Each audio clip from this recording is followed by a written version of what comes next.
Imagine this. You're at home, maybe reading, maybe making tea, when suddenly your balance slips. The world tilts. In an instant, you're on the floor. The shock hits first, then the silence. You try to move, but something feels wrong. Minutes stretch, and panic whispers in your chest. If this moment ever comes, and for millions of older adults it does, what you do in the next 60 seconds can decide everything. How quickly you recover, whether you avoid complications, even whether you make it through safely. Most people don't realize this, but the danger after a fall isn't always the fall itself. It's what happens next. The instinct to get up too fast can make hidden injuries worse. Doctors see it all the time. A simple fall turns into a major emergency because the body wasn't given a chance to stabilize. But here's the good news. The difference between harm and healing often comes down to a few calm, deliberate actions that anyone can learn. Today, you'll learn 5 simple, science-backed steps that could literally save your life if you ever fall and can't get up. These are the same techniques emergency physicians and rehabilitation experts teach their patients. Steps that keep blood flowing, prevent further injury, and help your body regain control, even when fear tries to take over. If you live alone, this is information you must know, because waiting for help isn't always an option. And in those first critical moments, your best ally isn't luck. It's knowledge. This isn't about fear. It's about preparation. And once you understand what to do, that fear of falling begins to lose its power.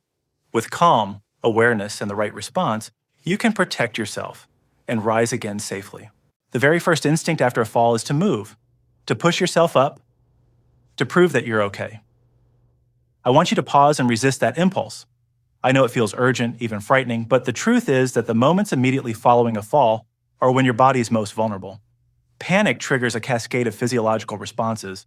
Your heart races, blood pressure spikes and drops unpredictably, and oxygen delivery to your muscles and brain becomes inconsistent.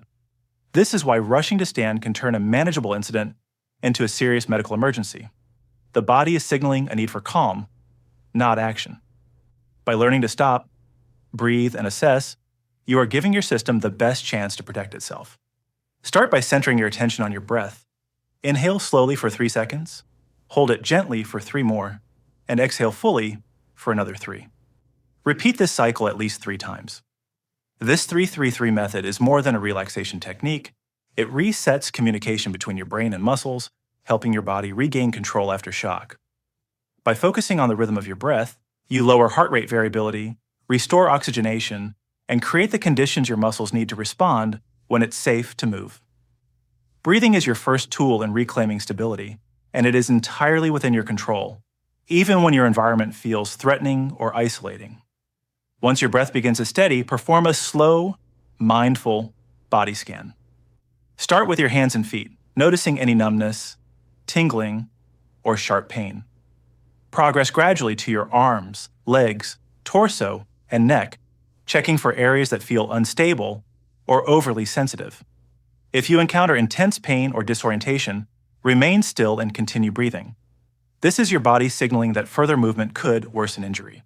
The body speaks quietly after trauma, and your role is to listen with patience. This mindful assessment not only informs your next steps, but also calms the nervous system, reducing the risk of shock and helping blood flow stabilize. Remaining still while breathing and assessing may feel counterintuitive. We are conditioned to equate movement with safety, yet in the critical first moments after a fall, stillness becomes your protective ally.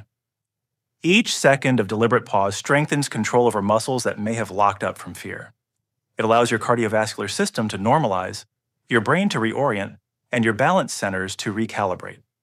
By combining breath with a careful body scan, you transform vulnerability into deliberate action, replacing panic with measured awareness. This step alone significantly reduces the likelihood of secondary injuries and prepares you for the controlled movements that follow.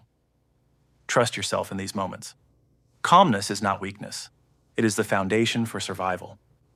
By stopping, breathing, and assessing, you establish a rhythm that restores order to a body and mind momentarily disrupted by shock. You regain command over your movements, minimize risk, and set the stage for safe, intentional recovery. Remember, the power to protect yourself begins with a single, mindful breath and the courage to pause before acting. Once you've taken a moment to breathe and regain composure, the next step is to carefully assess which parts of your body are ready to move. This is what we call the micro-movement test, and it is the same procedure emergency nurses and rehabilitation specialists use to determine safe mobility after a fall. Begin with the simplest areas, your fingers and toes. Wiggle them gently and notice any sharp pain, tingling, or numbness. If you feel any of these warning signs, remain still and call for help immediately. The body communicates danger in subtle ways, and learning to listen can prevent turning a minor incident into a serious injury. After the fingers and toes, move gradually to your wrists and ankles. Flex each joint slowly, observing how it responds. Does it move smoothly, or is there a stiffness or discomfort that radiates up the limb? This small, deliberate attention helps you differentiate between minor, soft tissue soreness and signs of a more severe issue, such as a sprain or fracture. Remember, soft tissue discomfort often eases with gentle movement, while sudden sharp pain, inability to bear weight, or tingling that spreads may signal an underlying injury that requires medical attention. These distinctions are critical because attempting to rise without knowing the difference can make injuries worse. Next, turn your awareness to the knees and hips, slowly bending or flexing within a comfortable range. Take your time and let each motion inform your decision. If anything feels unstable, sharp, or disorienting, it is not the time to push further.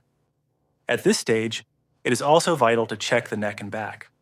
Any twisting or sudden movement in these areas can aggravate hidden injuries, so remain cautious and deliberate. By following this sequence, fingers and toes, wrists and ankles, knees and hips, you regain a measure of control and begin to restore trust in your own body. This process may feel meticulous, but that is its purpose. Each successful micro-movement signals that a part of your body is functioning and safe to engage. Each area that resists movement is an early warning, giving you the opportunity to prevent further harm. This structured approach transforms fear into informed action. Instead of guessing or reacting impulsively, you now have a clear system to gauge what is safe and what requires patience or help. By performing this micro-movement test, you create a bridge from vulnerability to empowerment. You gain insight into your body's current state, establishing confidence in your ability to move safely when the time comes. Every small, deliberate action rebuilds connection between brain and muscles, restores circulation, and reduces the likelihood of sudden complications. In these moments, knowledge truly becomes your strongest ally, guiding you from panic toward deliberate, safe recovery. Once you've completed the micro-movement test and confirmed that your limbs respond without sharp pain or dizziness, the next step is to get yourself upright safely. This is where the roll and rise technique comes in, a method developed in physical therapy clinics and taught to seniors around the world to prevent secondary injuries after a fall. Many falls do not cause severe harm immediately, yet attempting to stand too quickly is what often leads to re-injury. Rapid movement can trigger sudden drops in blood pressure, destabilize muscles still recovering from shock, or misalign joints weakened by age or pre-existing conditions. By approaching the process deliberately, you reduce these risks and regain independence with confidence. Begin by rolling gently onto your side. Choose the side that feels least painful and most natural. Allow your body to move as one unit, your head, torso, and legs, staying conscious of any strain on sensitive areas. The goal is not speed, but controlled motion. Rolling to the side takes pressure off the spine and redistributes weight, making it easier to move without aggravating injuries. It also engages core muscles gradually, preventing sudden stress on joints or ligaments. Once on your side, use your arms to push yourself into a side-lying position. Place your hands under your shoulders or on the floor for support, keeping your elbows slightly bent. Pause for a moment to ensure your balance is steady and your vision has reoriented. This brief pause is critical. Even minor dizziness after a fall can compromise your coordination. By giving your body a moment to recalibrate, you allow blood flow to normalize and muscles to engage safely. From the side-lying position, begin crawling slowly toward a stable object, a sturdy chair, sofa, or countertop. Keep your movements measured, placing each hand and knee carefully, testing your strength as you go. This crawling motion distributes weight evenly and minimizes the risk of sudden strain. It may feel humble or slow, but it is remarkably effective in restoring safe mobility. Many seniors overlook this step and try to lunge toward support immediately, which is often when sprains, strains, or re-injuries occur. When you reach the stable object, place one knee up while keeping your hands on the surface for support. Take a deep breath, ensuring your muscles are engaged and your spine aligned. Push gently with your arms, allowing your strongest leg to support your weight as you rise into a half-kneeling position. Pause here to let your blood pressure settle and to check for any lingering unsteadiness. Only once you feel secure should you complete the final push to stand fully, keeping your eyes focused on the horizon and maintaining a slow, deliberate pace. This method works because it respects the body's natural limitations after trauma.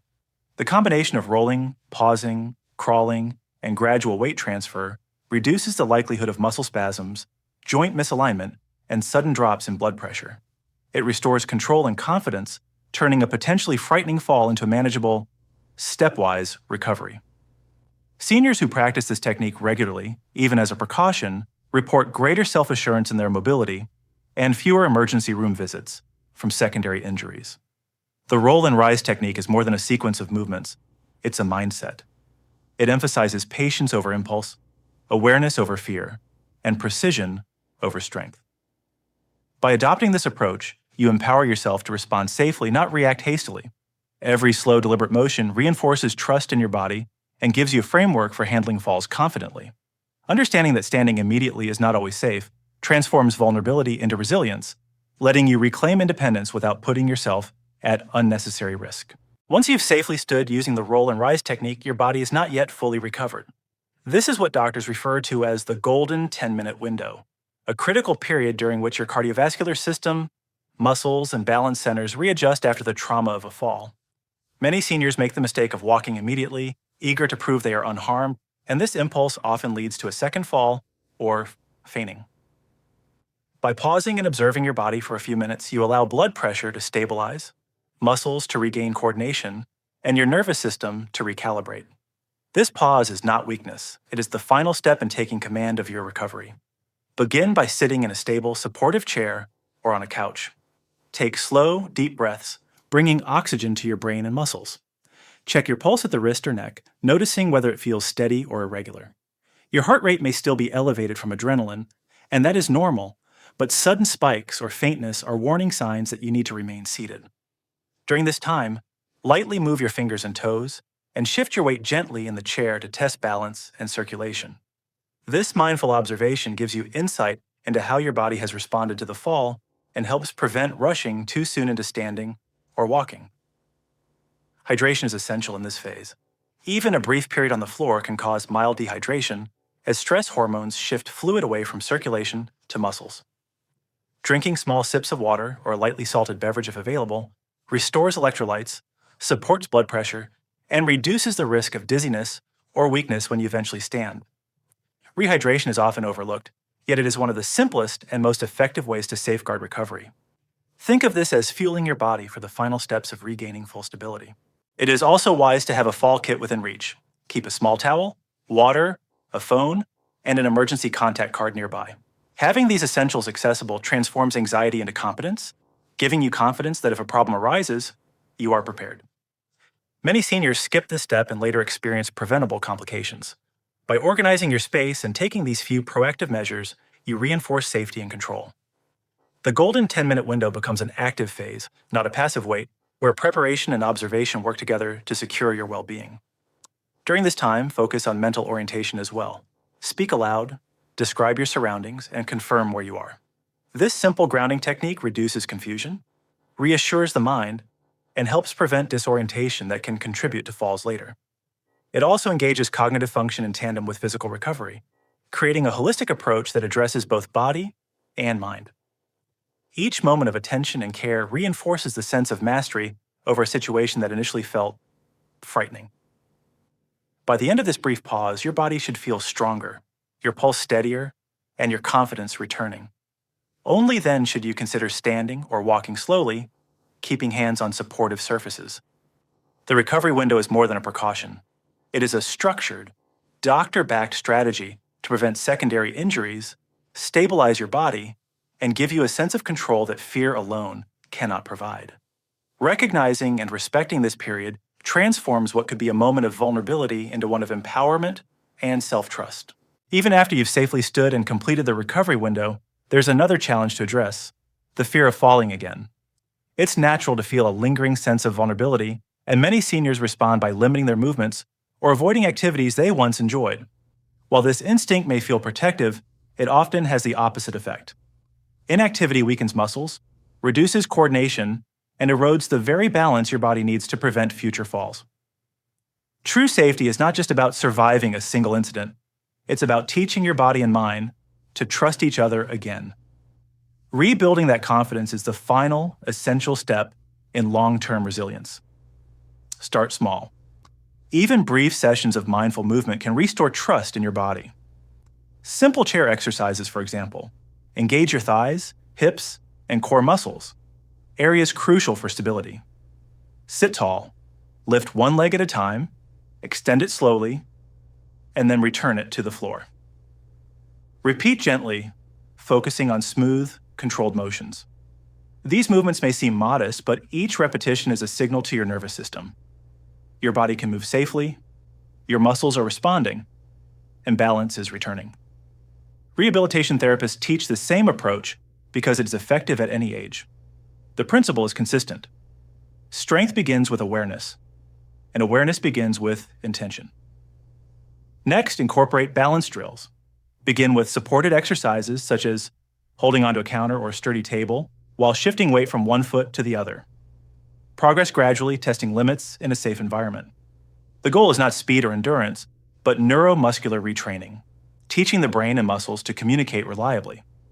Every shift, every step, every micro-adjustment reinforces coordination, reduces fear, and rebuilds confidence.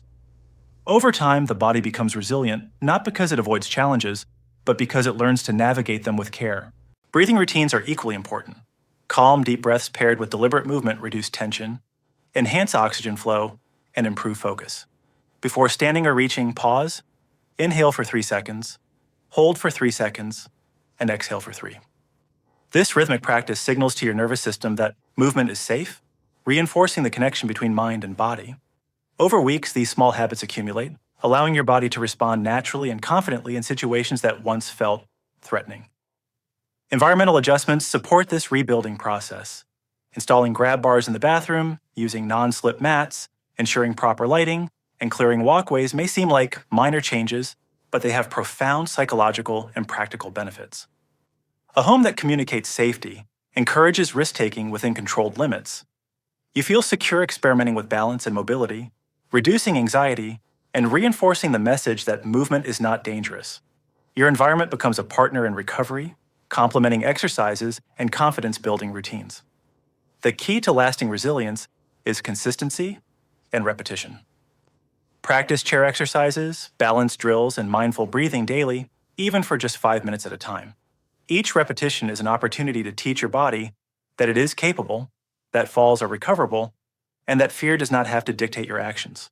In this way, strength and courage are not abstract qualities. They are skills developed through deliberate practice, gradually transforming your identity from fragile to resilient. Remember, recovery and confidence are inseparable. By rebuilding trust in your own abilities, you reduce anxiety, improve stability, and empower yourself to live independently. This is not about avoiding all risks, but about responding to them intelligently and safely. Every step you take, every breath you control, every small movement you practice strengthens the communication between mind and body. Rehabilitation therapists rely on these principles because they work, not just for temporary recovery, but for long-term empowerment. You are not fragile. You are adaptable, capable, and resilient. And each intentional action reaffirms that truth. Let's take a moment to tie everything together and reinforce what truly matters. The 5 steps we've covered are not just actions. They are a framework for safety, confidence, and self-trust. First, stop and breathe to regain control of your body and mind. Second, perform the micro-movement test to ensure it is safe to move without worsening an injury. Third, use the safe roll and rise technique, moving deliberately toward a stable surface. Fourth, respect the recovery window. Check your pulse, hydrate, and allow your body to recalibrate. Fifth, rebuild confidence through daily mindful movements, balance exercises, and home safety adjustments. Each step is designed to keep you independent, resilient, and empowered. Falling is not failure. It is feedback. information from your body signaling that it needs attention, care, and deliberate response. By practicing these steps, you transform what could be a moment of fear into an opportunity for mastery over your own health. Your nervous system, muscles, and mind remember how to respond when you give them clear instructions, calm guidance, and consistent practice. Each time you breathe before rising, scan your body, and move with intention, you're strengthening your capacity to recover quickly and safely. Take this knowledge further by sharing it with loved ones, preparing a simple safety plan at home, and setting aside the small tools you may need in an emergency: water, a towel, your phone, or an emergency contact list. The power to rise again is already within you. It has always been there. Your body knows how to recover. It only needs your calm, intentional guidance. This is not just survival. It is freedom, independence, and confidence reaffirmed every time you move with awareness and care.